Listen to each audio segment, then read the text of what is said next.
Let your shoulders relax and take a few deep breaths. Let yourself really be here. That's so helpful. Notice how you're arriving. If you were to say, I am 100% calm and regulated, or I am just losing it, where would you be on that continuum?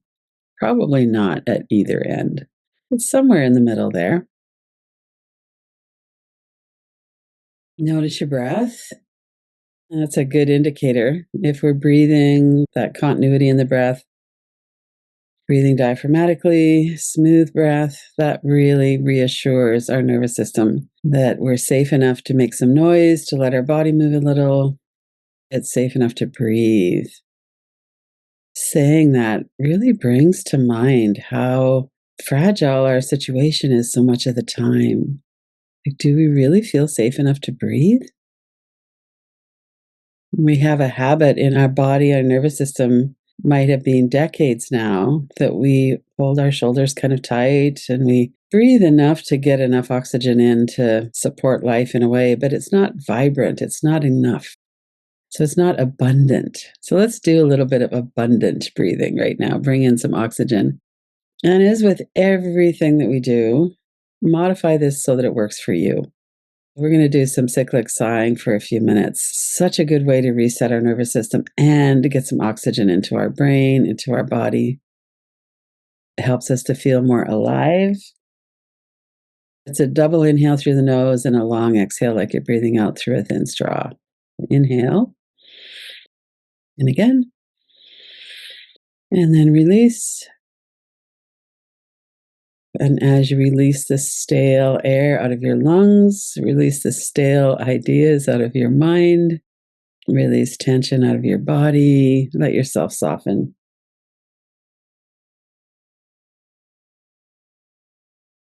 Double inhale through the nose.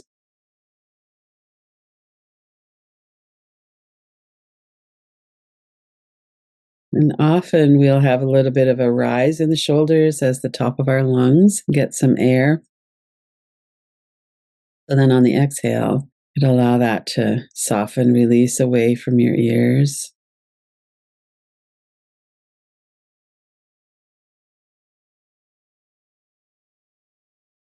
As you're softening your body on the exhale, let a wave roll down through your body. We could do that slowly over several breaths or one big breath if you wanted.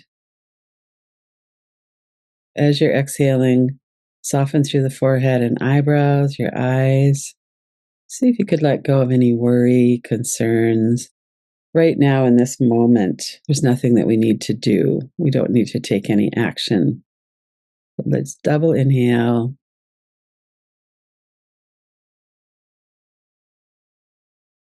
And soften your forehead, eyebrows, let go of worry. If you're clenching your teeth, let your jaw soften, your tongue.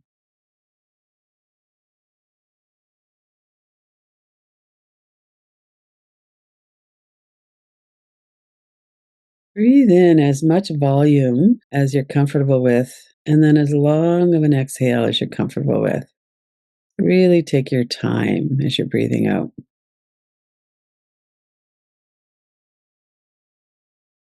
The way we breathe out when we're breathing diaphragmatically is that we're not pressing in at the end of the exhale with our stomach muscles. The stomach muscles are soft and they're just allowing the out breath. We're not pushing the out breath. Double inhale.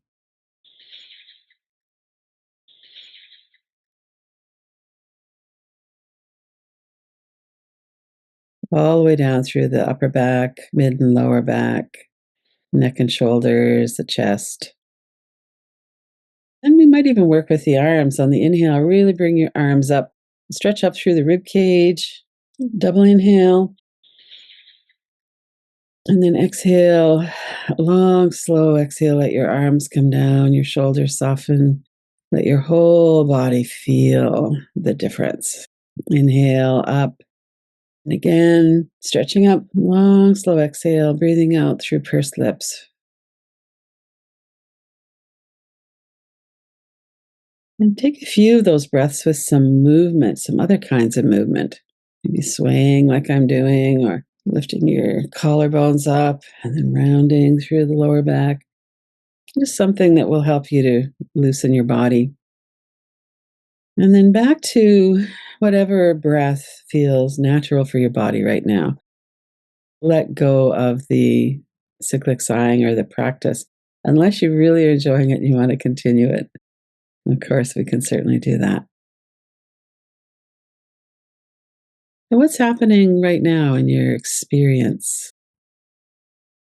All we've really done is a few minutes of opening our body, getting some more oxygen. Part of what's happening in the background with that is that we're signaling to our nervous system that right now our body is safe enough to move, to make some noise, to breathe more deeply. And we're also getting all that new oxygen, which feels pretty delicious to the body. Our tissues love that. It's not just our brain, it's our whole body loves the extra oxygen. And we've also been releasing the long exhalations. An exhalation of 6 seconds or longer is what the research shows. I think any kind of a longer exhalation is also helpful. It activates the parasympathetic nervous system, the relaxation response. If we can have at least some longer exhales, we might do a cyclic sighing, which is a great one. You might breathe in to a count of 3, out to a count of 6, both through the nose. And even just bringing our awareness to our chest, front and back, and the stomach area so that we can soften, gives our body a little bit more room to breathe. When you think of a really tight muscle, it's hard for that to just soften and release and lengthen. So as we're breathing in and we're breathing diaphragmatically, it feels like an expansion of the stomach area as we breathe in. The muscles lengthen. And then as we breathe out, everything softens back towards the spine. Notice your experience now, and where would you put yourself on that scale, that continuum of I'm completely relaxed or I'm kind of frantic? Somewhere in the middle, most likely.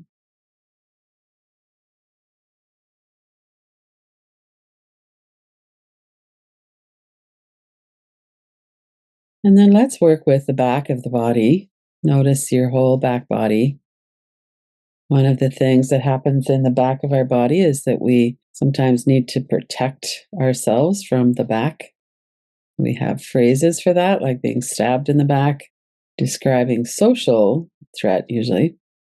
But we have a vulnerability in the back. We don't have eyes in the back of our head.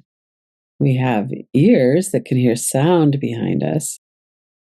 Sometimes it's really helpful to look behind you. Let your eyes take in the safety.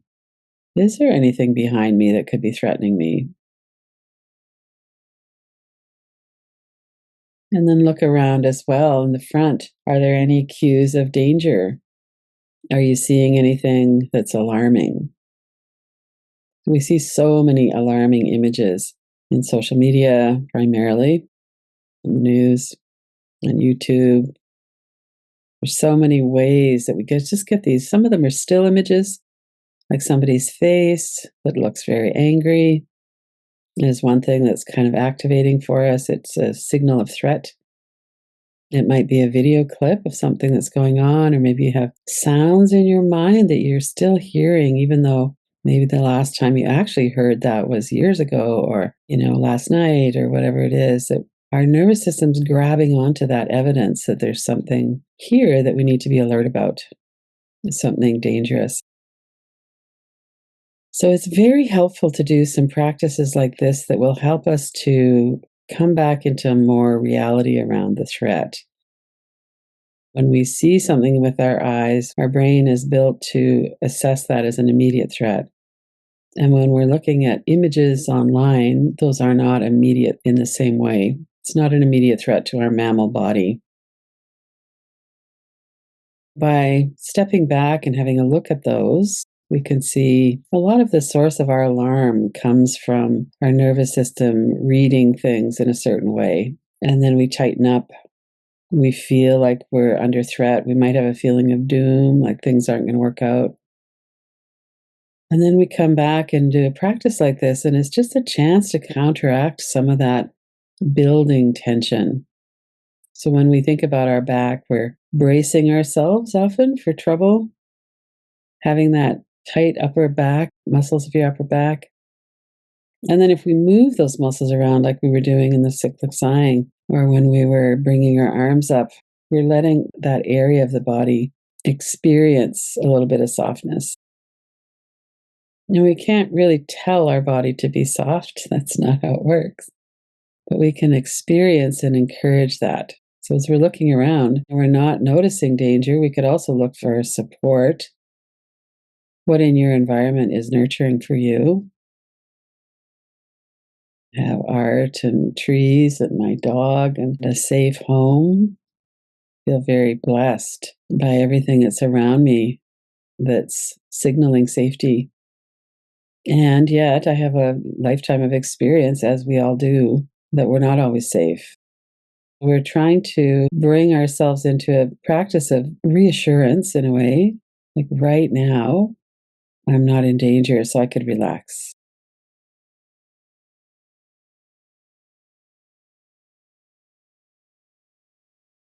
And I could let my shoulders soften. And one of the things that signals safety is that we're here doing this together. So when we connect with each other, when we are calm and we are feeling connected, we're feeling like this is a person that's safe to be open to. And when we're doing this kind of practice, we start to associate the experiences of the practice, my voice, my face, the words, the way we feel when our shoulders relax. We start to associate that with this experience. So then our nervous system starts to help us. It's like, oh, yeah, let's do the practice today. I always feel good when I do that practice. It might be other things too. Like I always feel good when I walk outside and I smell the air. And today I heard a robin for the first time this spring. So I was really happy about that. And then we can feel that in our body too. There's more here than just the nervous system alarm. There's a lot of other ways that we can appreciate the moment that we're in. Notice your muscles in your upper back, your neck, back of your shoulders, through the back of your arms. The large muscles that cover the shoulder blades and are in behind the heart center. And if there is activation or tension in those muscles, see if it would be okay. They're probably already a little softer. We've let down our guard, as we say. And then notice the muscles of the chest as well around the front. Notice the energy of the heart area when we touch into things that we enjoy, things where we feel safe, people we feel safe with. It tends to be a different experience in the heart area than if we're feeling really doom or dread or something like that. Bring a moment of joy into your awareness and notice what happens with that. And then come down again through the back of the body, the back of your head and neck, your shoulders, back of your arms, your upper back, and behind your heart center. And then come down to your lower back.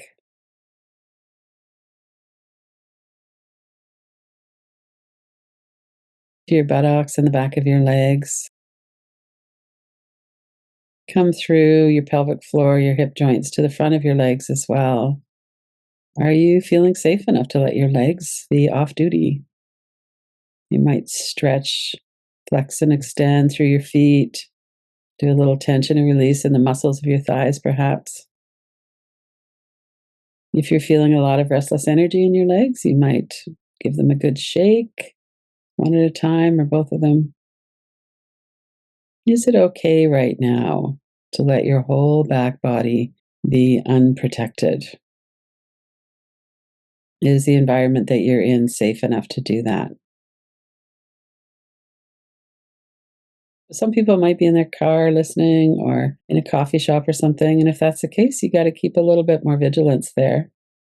So it's not that vigilance is bad, it's how we keep ourselves safe. It's, are we at the right level given what's going on? Do we need to protect ourselves as much as our nervous system might think?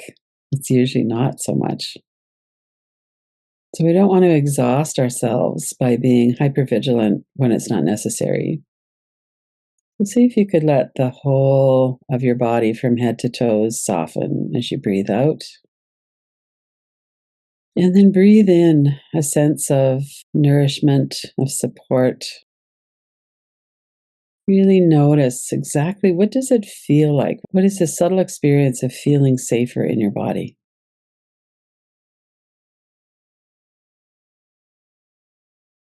It usually involves some feeling of softening. Maybe your body could rest more securely in whatever you're in, on a floor, a chair. You could breathe easy.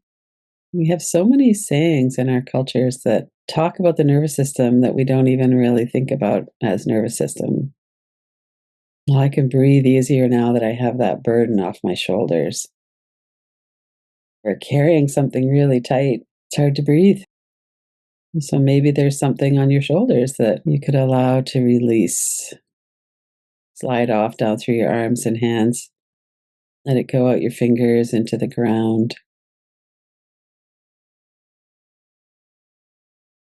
And let yourself breathe.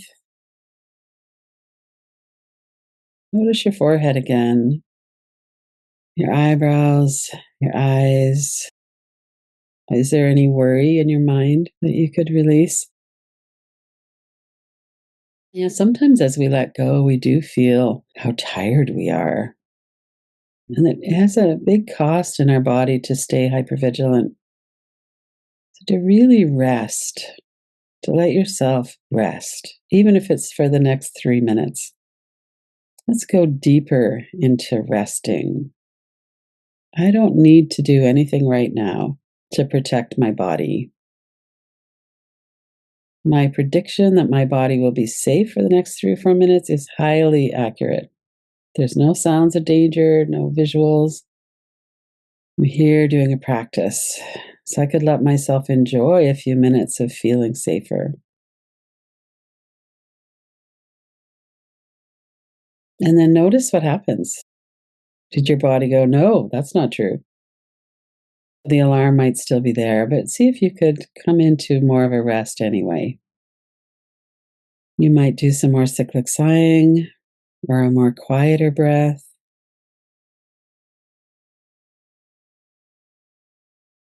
Notice the hinges of your jaw, your mouth, your tongue, your throat. There's nothing to say right now either. You could let your sense of speech be at rest.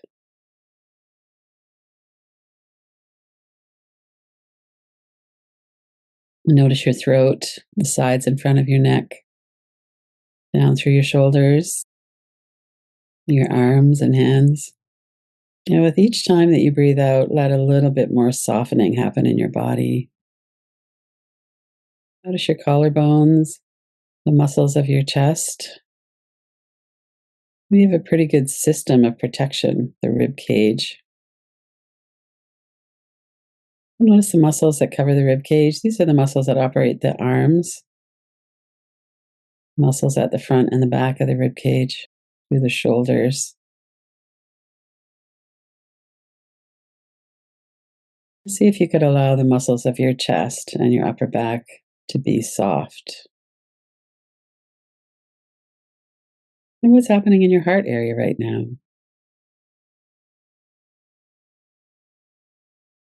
Notice your stomach area and the rhythm of your breath. Maybe taking a few deeper breaths, or maybe just letting your body soften as you breathe, bringing your awareness back into your legs, your feet.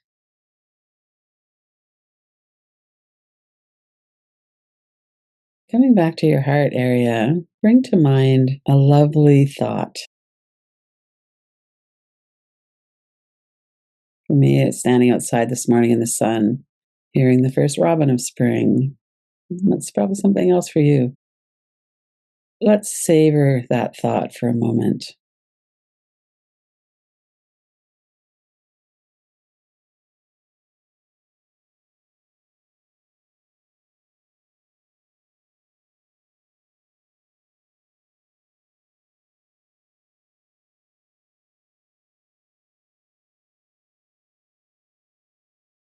Let yourself feel that in your heart and in your whole body. And your mind might be moving ahead into the day already, because since we're just about finished. But see if you could anchor in a little bit during the day, just to assess, where am I at with my nervous system? Probably 50 times a day, I just check my muscles of my shoulders and upper back. And very often they're pretty relaxed, but almost always I can soften them more. So sometimes I'll just do a little wiggle or something. Often I don't even do that. I just bring my attention there and just let them release a little bit more. As we're doing that through the day, maybe taking a deeper breath or taking a break and going outside for a moment or standing up, moving around, or putting your hand on your heart. There's so many ways that we can reassure ourselves in this moment. And all of that contributes to a more settled nervous system and a more accurate assessment of, do I need to be on red alert right now? Most of the time, the answer is no. We could be a little bit more regulated, kinder, less vigilant, and give ourselves a break